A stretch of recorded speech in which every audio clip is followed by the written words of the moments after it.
Hi guys, this is Khushbu and welcome to Algorithms Made Easy.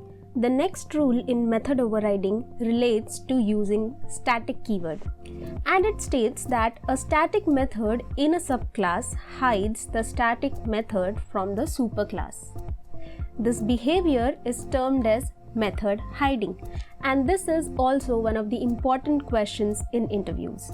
So, what if the interview asks what would happen when I am declaring my methods as static? What does it mean? That it is not method overriding, but it is method hiding.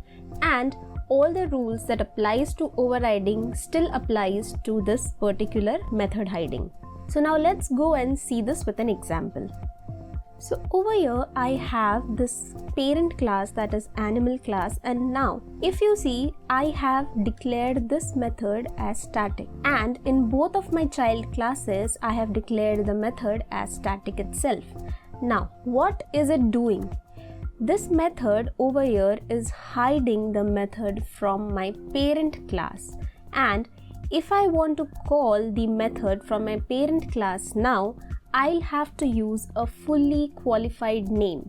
For example, instead of this, if I want to call my parent class method, I'll have to call animal.says. I cannot use the super keyword over here. So let's see what happens when we run the main class, which is calling the says method from dog. And over here you can see that it is calling the animal class says method. Why? Because we have used the fully qualified name for that method. If I change this, now it would be calling the method from my dog class, and the output changes. So over here you need to keep in mind that both your parent class method, that is the overridden method, and the overriding method should both be static. You cannot use one static and one non-static method, because that would give you an error. That instance method says in the dog class cannot override the static method in animal class. So both of them have to be static. So that was about the rule of using the static keyword in method overriding, which is method hiding.